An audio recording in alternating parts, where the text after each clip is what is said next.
I'm so grateful that my husband noticed my decline. And so it was actually him that said to me, listen, I'm extremely concerned about you. You're just not your normal self. You are listening to the Under the Rug podcast with Nalini Tranquim. Hi, welcome to episode 1, season 2 of Under the Rug podcast. I'm Nalini Tranquim.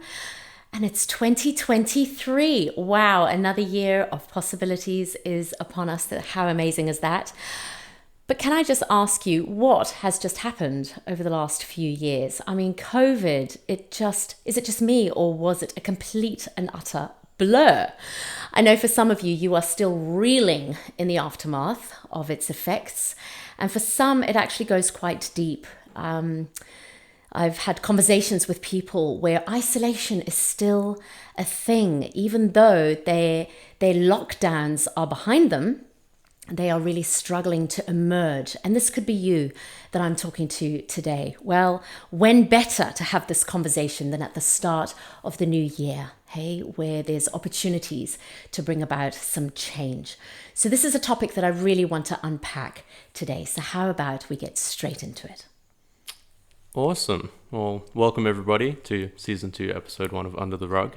I've got a couple of questions here for Nalini today. And the first one that I wanted to touch on was this idea of post-lockdown isolation. I think a lot of people are struggling to delineate between what it means to be independent and what it means to be isolated in a post-COVID world. A lot of people have gotten used to working at home. Yeah. A lot of people are really enjoying the swing of being their own boss, setting their own hours, but that can sometimes cause some dependencies and some crutches that people will tend to lean too heavily on. How do we delineate between being isolated and being independent? And how do you operate healthily in a post-COVID world? Yep. Really, really good. I think it's extremely timely that we're having this conversation. Okay, so I've got my notes. I'm just referring to them because I don't want to waffle.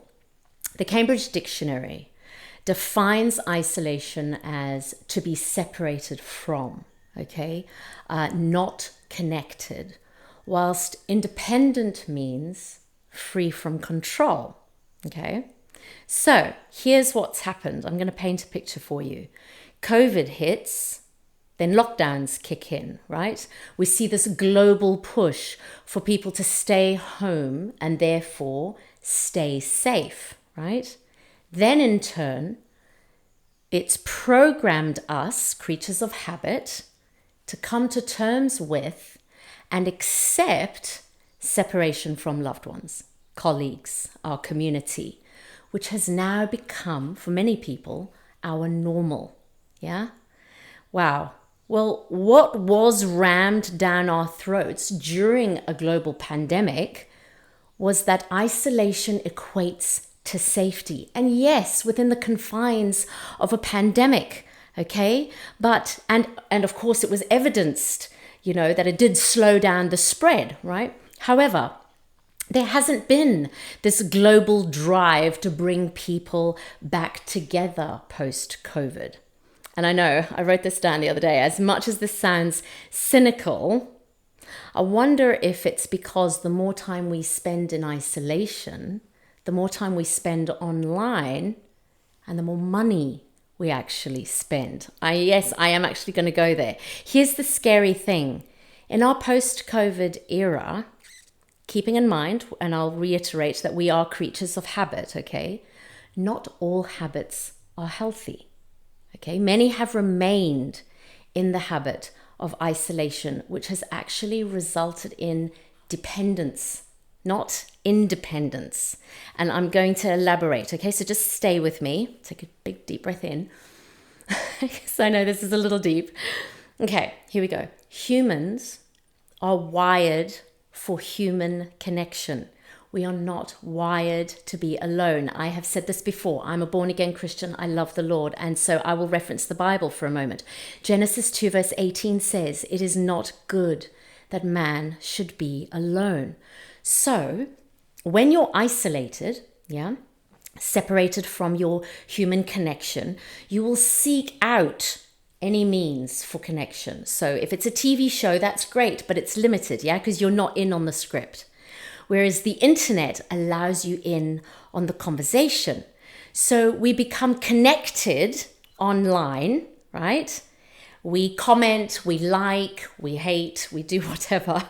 I know our voices can actually be a little bit more blatant online than we would if we were face to face. So we're inadvertently ticking the boxes of human connection, but we are a part of a world that carries with it this lure, okay? Or this ability, if you want to be a little bit more PC, to feed on existing habits and induce new ones.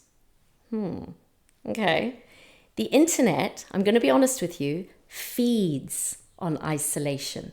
The more isolated we are, the more dependent we become on the internet, and therefore the more time spent on it, right?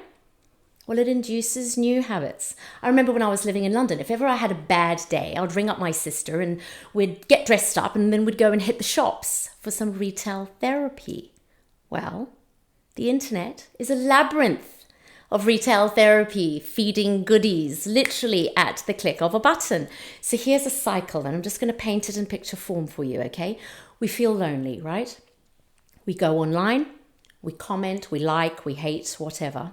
But we still feel empty and alone. We see a bag suddenly pop up on our screen and we spend, okay? Because it ticks a box for a little moment of, awesome, I've got this bag that I'm expecting to come through the post. But then we feel worse because now we've just impulse bought this item that we weren't budgeting for.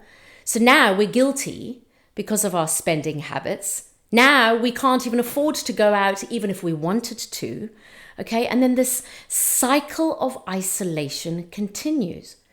Whilst all along, it's actually doing a far deeper damage than what we see on the surface.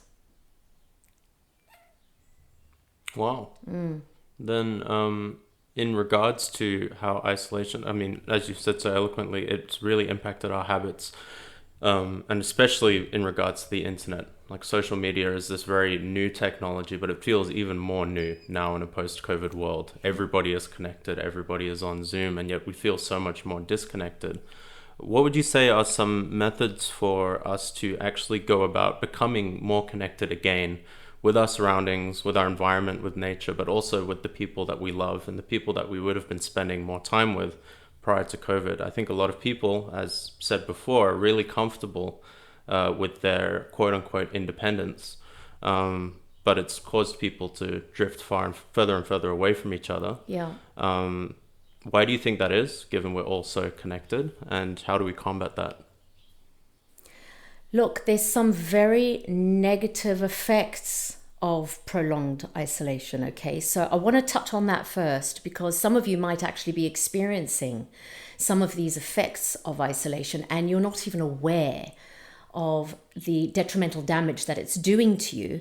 And then from that, I want to elaborate on ways to break that cycle, okay? So firstly, I just want to cover 3 primary areas that I've identified as being a negative effect of prolonged isolation. And we're talking social, physical, and financial. Okay, social, we're talking about loss of social skill.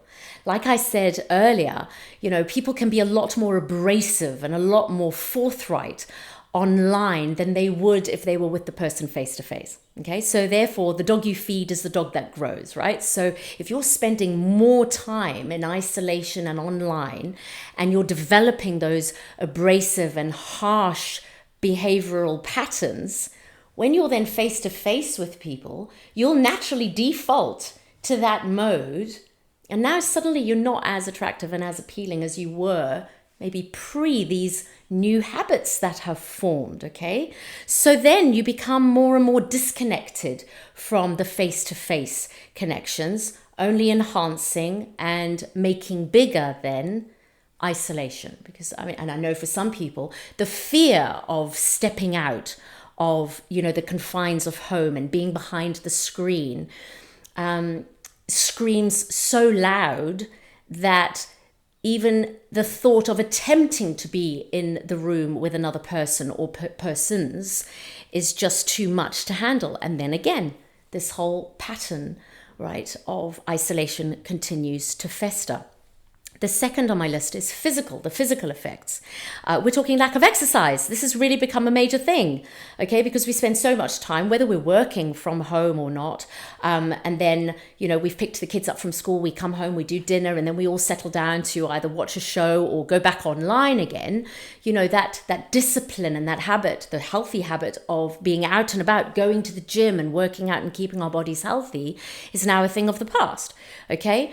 Or, you're sitting down and watching your favorite show. Well, what comes with that show? Of course, it's food, so we'll sit and we're not going to, binge on spinach. Exactly. It's the comfort foods that we go for. So we're going to be ordering online, Uber Eats, pizzas, the pastas, the chocolates, the ice creams, the things that we know are just not healthy. So obviously there's that, physical impact. And then, of course, the financial, because now we're spending at the click of a button every 5 minutes whenever we want. So budget's out the window. Okay, so it's having a negative impact on us financially also. But then here's the challenge. We're starting to gain weight. We're becoming less and less healthy. Our mental health is now impacted. Okay, so now this is where we end up in what I call the secondary stage of prolonged isolation and the effects thereof, the impact on our mental and emotional health. So we now start to see issues like depression creeping in, anxiety, which I've experienced for myself, suicidal thoughts and tendencies. Now we want to escape this. We want to escape these mental health struggles that we're facing. So it can lead then to substance abuse. Okay, so whether it's alcohol, excessive alcohol consumption, prescription meds, right? Drugs even, all of which are designed to simply numb the pain as a form of escape. Okay, I know for me personally, when I was battling with very, very severe anxiety, I couldn't sleep from one night to the next. And so I had to go on to prescription meds just to help me sleep. But what are the effects of prescription meds for a long period of time? And then, of course, the process of coming off them obviously impacts the body. And we're not even talking about chronic conditions, which, I'm not an expert to talk about or to divulge in deeply. But I do know for a fact that the lack of nutrition and exercise leads to heart pressure, heart disease, and diabetes. And then, of course, the chronic condition induced by the lack of social interaction and broken down relationships. I mean, we all know what that is. Heartbreak, right? Okay, so like Ramon asked, what are some practical steps that people can take who have been impacted by isolation? Well, this is where I recommend that you start. First and foremost, delete the concept that isolation is good for you because it is not. Okay? The only reason it was pushed on a global scale was because of a global pandemic. Why hasn't there been this global push to get us all back out there and flourishing? Well, to be honest, there was a lot of money made by you and I being cooped up at home. So do you honestly think, from an economic standpoint, that it makes sense for the world to now start saying to you, go out and grab some fresh air, which is free? No, not likely. How about you go out and feel the soft touch of sand beneath your feet as you listen to the ocean's waves? Oh, wow, also free. What about soaking up the warmth of the sun? Oh, hang on a minute, also free. Or curling up with a loved one and watching the sunset, or going on that mountain hike that you used to do pre-COVID, but haven't dared venture out, Why not? All of these are events and exercises and moments in life that actually revitalize your mental, emotional, physical, and spiritual well-being, let alone financial and relational as well. All right, so that's first and foremost. Number 2, you will not change what you can tolerate. If you're able to tolerate the isolation, well, go you, carry on.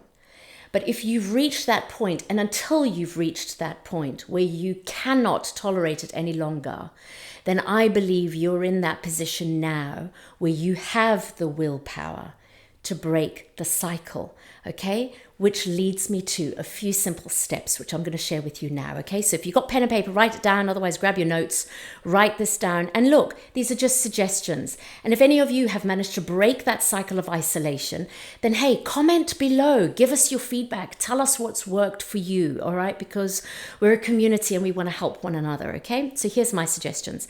Okay, so number one, here we go.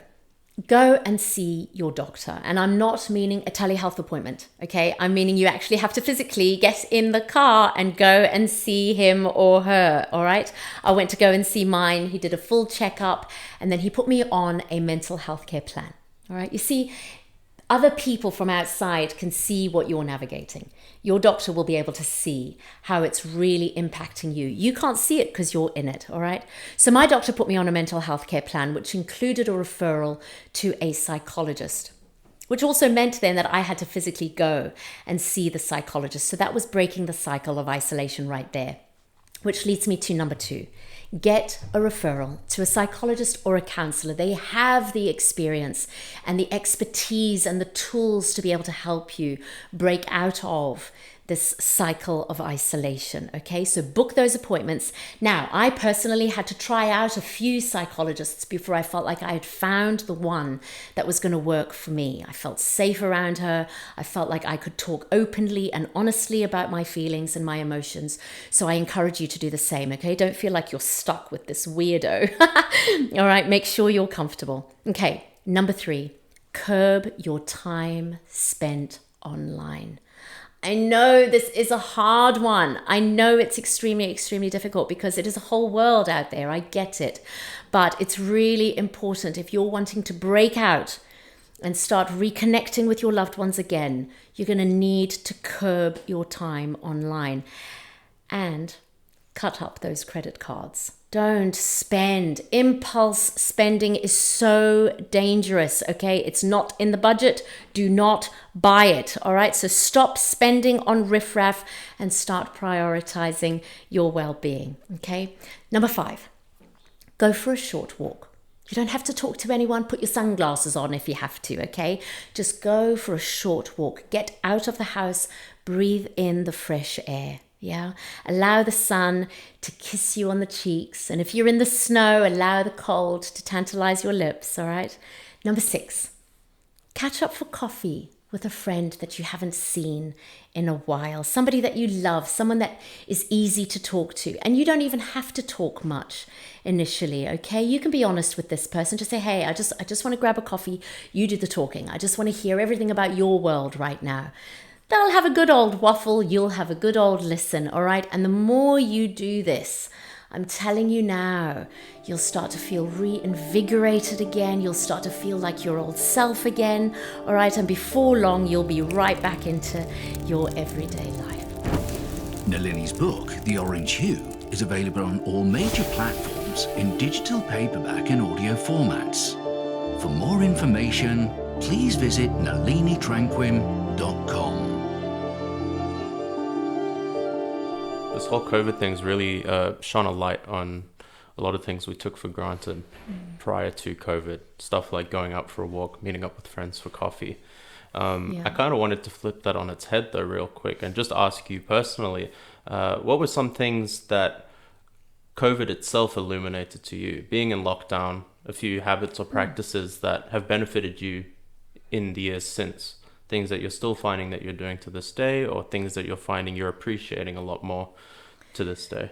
Yeah, that's a good one. I know for me personally, I refuel around people. That's where I feel like I'm a sponge and I'm just soaking up being around them physically in the room. So I know for me, lockdown especially was hard for me. I love to open up my home and have people around and be around my people. I just love that social interaction. So for me, that was probably the biggest challenge. But at the same time, I also love my own space. So that was actually something that I appreciated in lockdown, was I could just have some alone time, close the door in my room and sit on the telly, and there'd be no questions asked, because, that's all we could do. So I think for me, what's happened is post lockdown, and I know for me, it was a slow emerging. I didn't go straight back into things, because there was definitely that fear, of getting sick again or what have you. And it took me time to venture back out. I was still doing online shopping for months, after lockdowns ended. And it took me a while before I felt comfortable even walking through the grocery store without my mask on. Okay, so that was a thing for me. But I think what it's done is I have this newfound appreciation for the people in my world, and being able to physically be with them face to face, and, open up my home again and go out for coffee and catch up with a loved one. There is nothing quite like that face to face, one-on-one connection with people. So I have a newfound appreciation for that. Honestly, I am not going to take that for granted.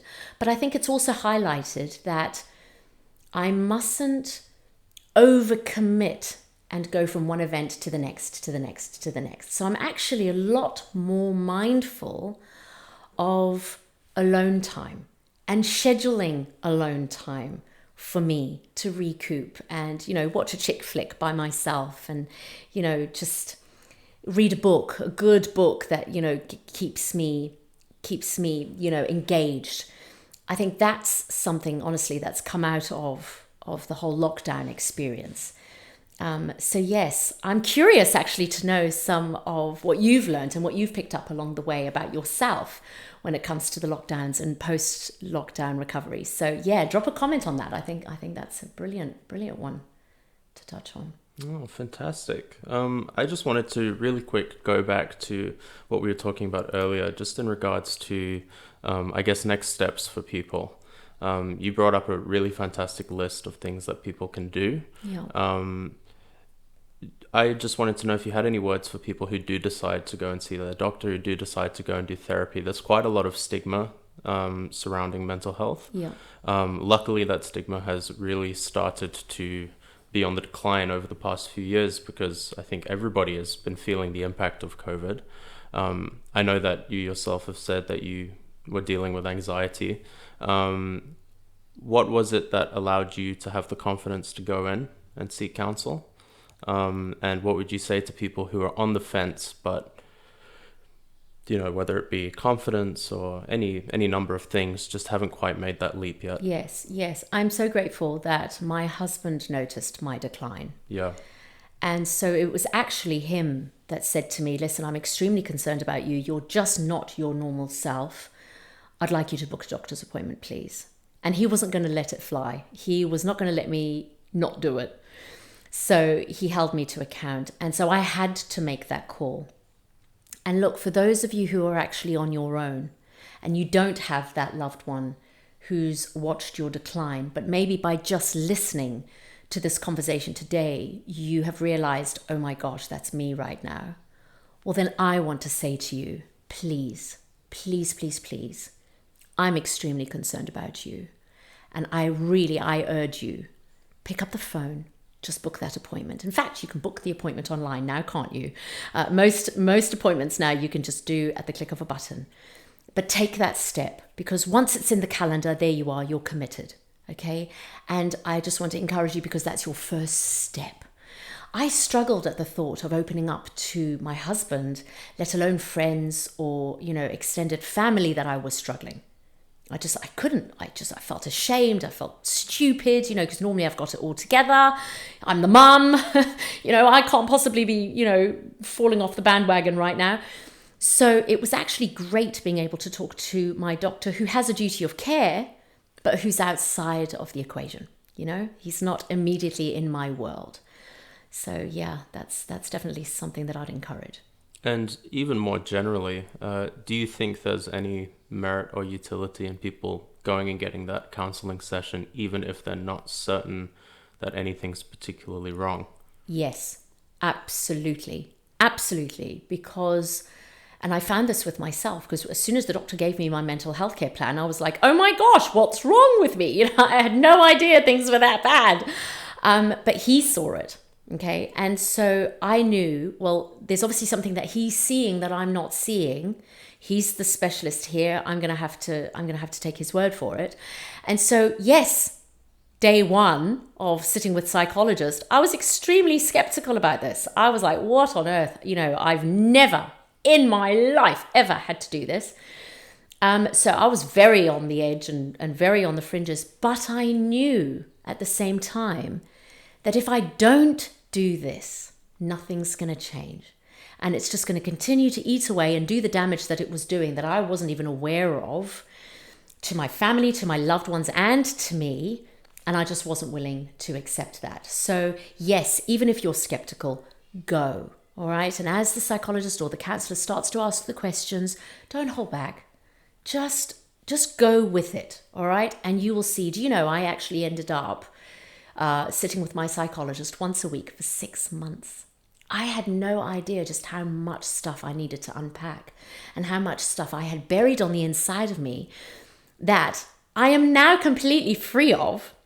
And I'm able to sit here today. Guys, I was diagnosed with chronic PTSD, but I've recovered from it. So if I can, then you can. Okay, so just take that step.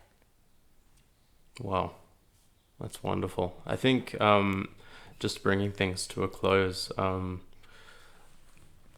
COVID's really brought to the surface a lot of problems, even on a wider level. We've seen, as you've noted in previous episodes of Under the Rug, the impact that the pandemic and lockdown and how that hits infrastructure has impacted the church, has impacted government, has impacted so many of these massive organizations that we deem to be these guiding rocks of our society. What's the, roadmap for recovery moving forward? How do you think that this is going to impact the way that large-scale organizations do things going forward? And do you see that strength in numbers returning? Great question. Look, my husband and I are in business, okay, so we know. I know I mentioned earlier that some of us are reeling from the aftermath of COVID. Well, we certainly are and have been, and we ourselves are in the middle of this rebuild. Our business took a massive knock during COVID, and we've got staff that we're taking care of.